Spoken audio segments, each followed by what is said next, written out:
Hello my crafty friends, I'm working in my art journal today and the items I'm going to use are ones that you voted for in a poll that I recently had on my channel.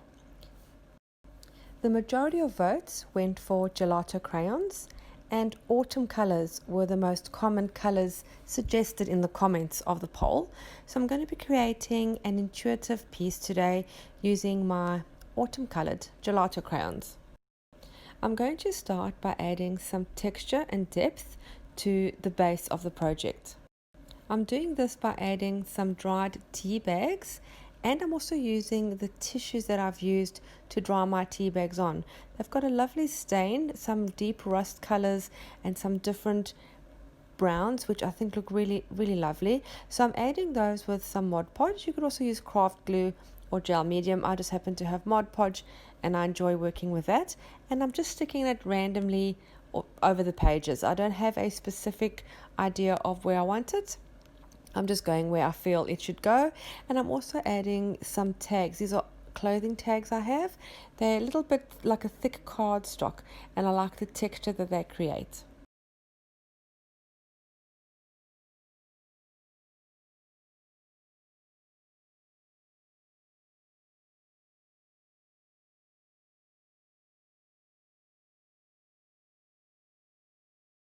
I'm also adding Mod Podge over the tissue, which will waterproof it, and when I add the color later it won't seep through and make it soggy and maybe let it tear.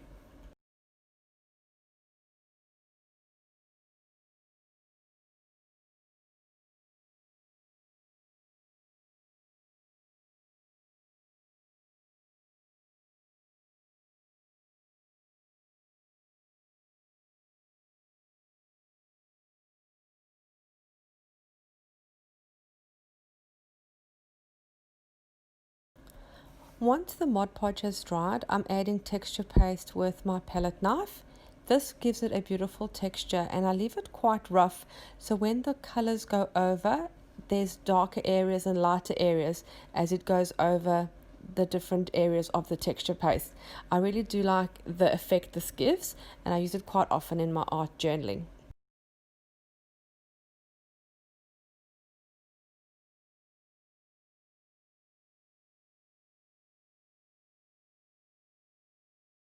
I will also add some gesso, just using my finger over some of the other areas.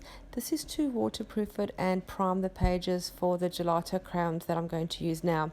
If I use them directly onto the book pages, the surface is too porous and will become too soggy and it won't work well and the colors won't be really very vibrant. So I use the gesso to create a base for the gelato crayons. I go over some of the areas that haven't been covered with any of the tissue or tea bag or any of the texture paste. I just go over the other areas.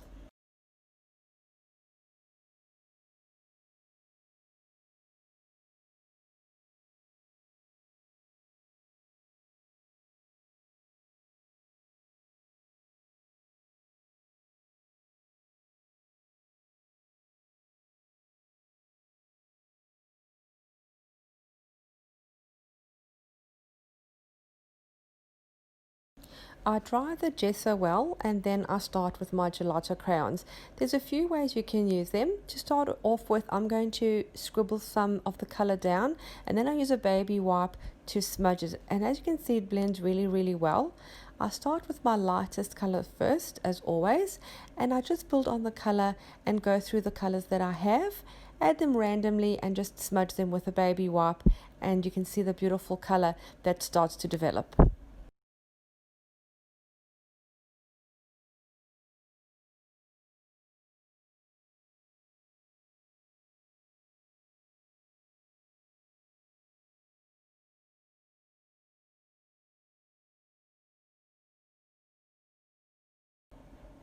I know there's a full array of colors that you could use for autumn. I just selected the colors that I thought represented autumn from my gelato crayons. I don't have the full range, so I only picked the colors obviously that I have. Another suggestion that I had was to use spring colors. I'm in Australia and we're actually in spring at the moment. That was the second most popular request, which I may do in a second project. I would really like to thank those who voted on my poll on which medium I should use and to comment on the colors they suggested. I found this really helpful. It gives me ideas and helps me to sort of work outside my comfort zone. So it's nothing that I've really planned. It's suggestions that come from you. So do keep an eye out on my community page. I will be adding some more polls in the future, as I really did enjoy seeing your responses and using your ideas to create my projects. This is my brand new stencil that I've bought from Marta, who's from Maremi's Small Art. I will put her link to her YouTube in the description of this video.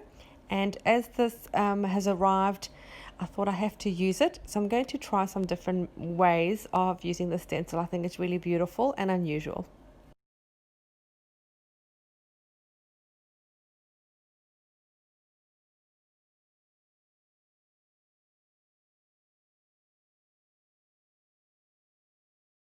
It leaves this really beautiful mottled look when I use a baby wipe to wipe the color through the stencil, and I really like the way that looks. It looks sort of like dried leaves.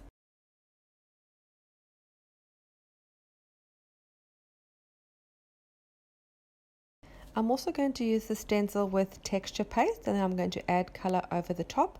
So I'm using the texture paste with a palette knife and going over some areas in different areas of my project.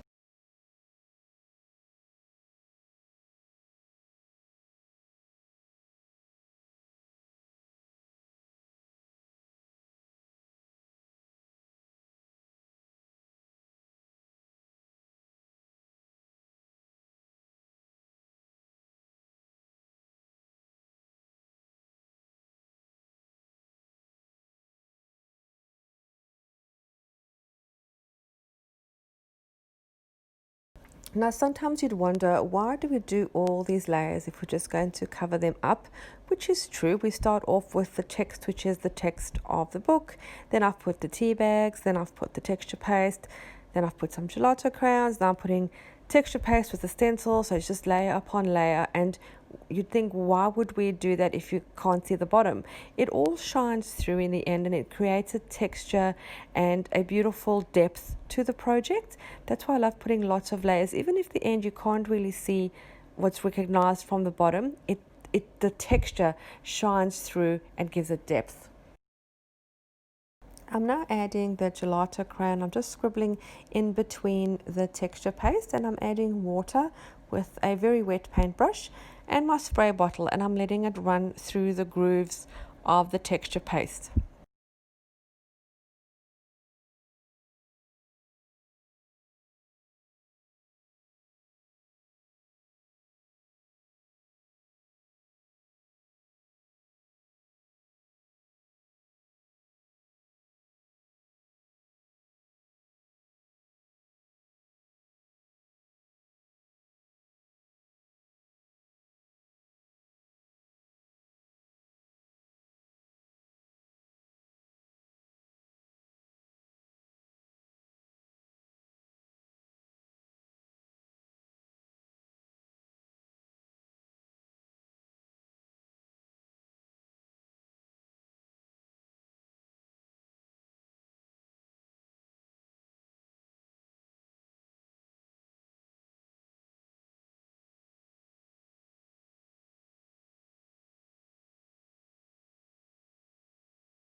I have this gorgeous napkin that was given to me in a recent rack from a secret person in Denmark, I think it was, and it's got beautiful pictures of autumn leaves with beautiful colors, and there's some acorns and some seed pods and some berries, and I think this is just perfect. So I'm going to cut out each leaf individually, and then I'm going to stick it down sort of to frame the page. Now, a good thing about this napkin is it's got a very light background, so a lot of blending won't be required to blend the napkin part into the rest of the picture.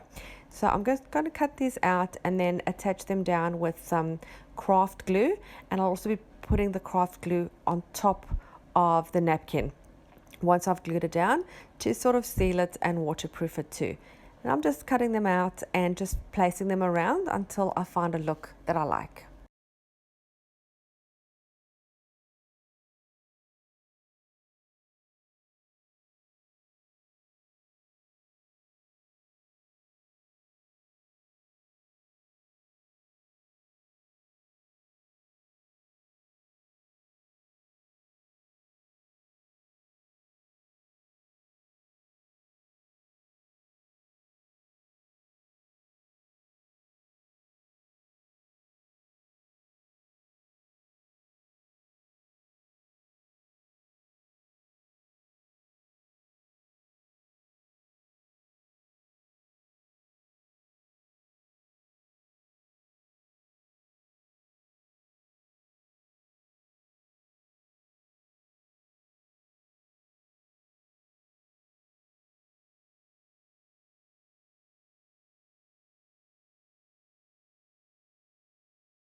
Once all the glue is dry, I'm just going to trim the edges all the way around with the little overhanging bits from the napkin. Some of the color has obviously been lost with the covering of the areas with the napkin pictures. So I'm going to add some more gesso with my finger just to add more contrast. And then I'm going to add additional color with the baby wipe and the gelato crayons. And you can see as I blend it, I'm bringing it into the center. So it's dark on the outside and light into the center of the page. And that's where it's going to blend.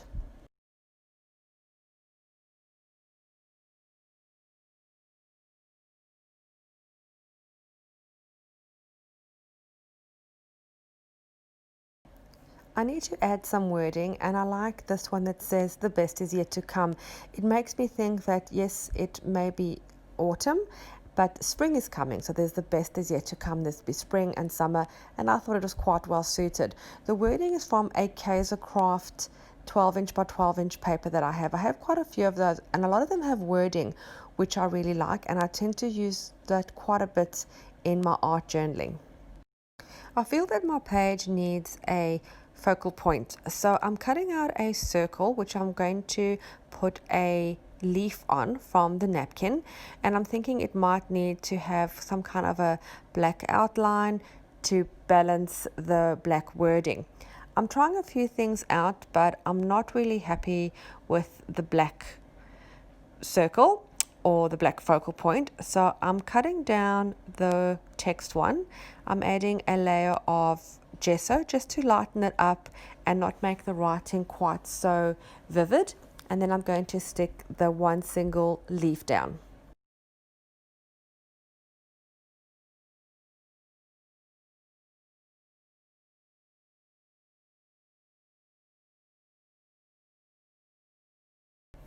That looks great on its own and could actually use that as a tag, but I'm looking for a focal point and I'm working around.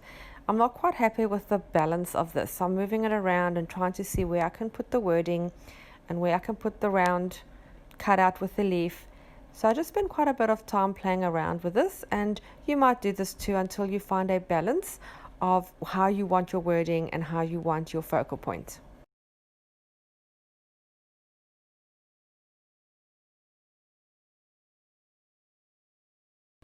I even try different wording. I have It's a New Day, but I'm really have my heart set on the original wording, which I thought was suited for autumn.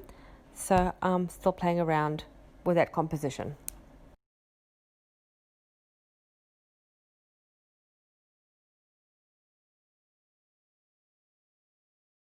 I feel that the center is too plain, and I ditched the idea of the circle cutout And I'm going to add an additional leaf, which then I think works if I have the writing to the right hand side.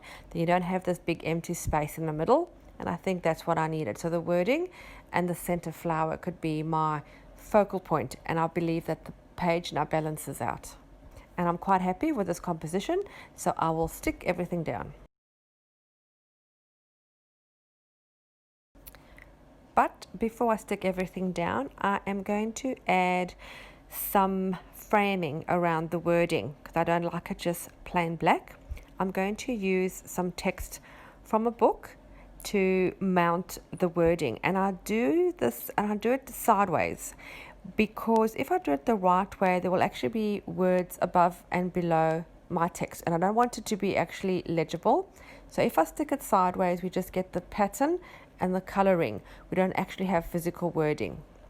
Hope that makes sense.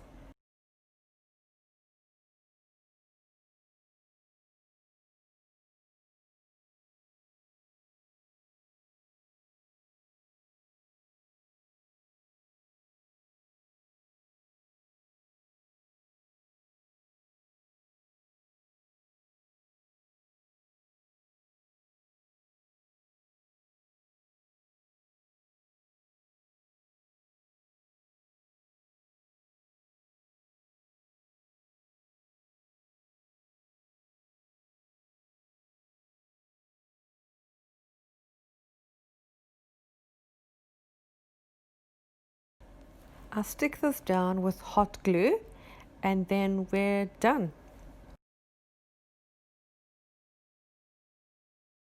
Thank you again for voting in my poll. I really enjoyed doing this page with your suggestions.